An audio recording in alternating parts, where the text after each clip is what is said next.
हामीले परमेश्वर जन्मिनु भएको खुसीको खबर सुन्यौँ, कुनै न कुनै एउटा माध्यमबाट सुन्यौँ।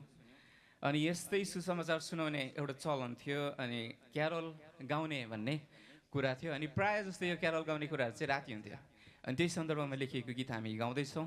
अर्धनिशामा भन्ने चाहिँ गीतको शीर्षक छ।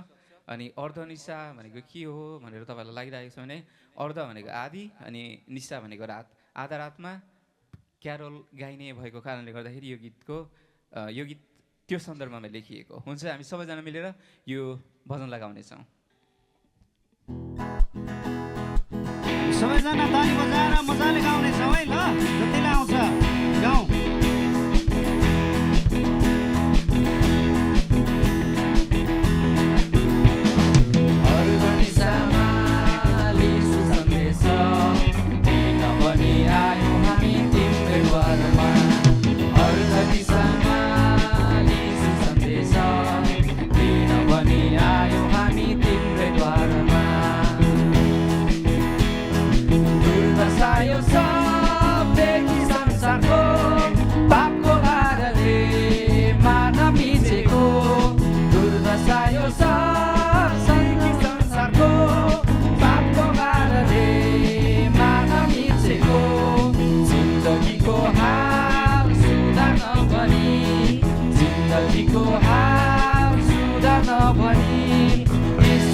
जगमा आए सङ्घको समाने, हो ईश्वर पुत्र जगमा आए सङ्घको समाने।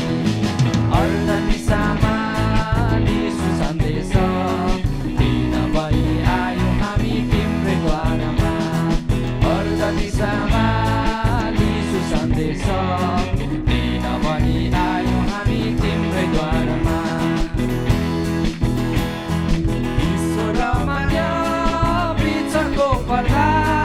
पापी मानवको पापले गर्दा, ईश्वर मानव बिचको पर्दा।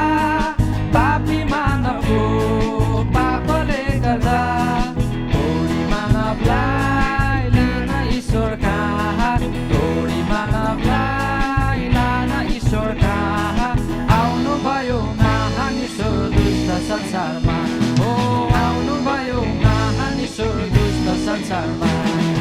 अर्धनिशामा यीशु सन्देश दिन भनी आयो हामी तिम्रै द्वारमा। अर्धनिशामा यीशु सन्देश दिन भनी आयो हामी तिम्रै द्वारमा। सहर यरुशलेम बेथलेहेम जन्मेको ठाउँमा बालक एक नरम। जन्मेको ठाउँमा बालक एक नरम। कृष्ण जीवनदार येशू तारणहार, कृष्ण जीवनदार येशू तारणहार। विश्वास गरी आउने जति हुन्छ मृत्यु पार, हो विश्वास गरी आउने जति हुन्छ मृत्यु पार। अर्धनिशामा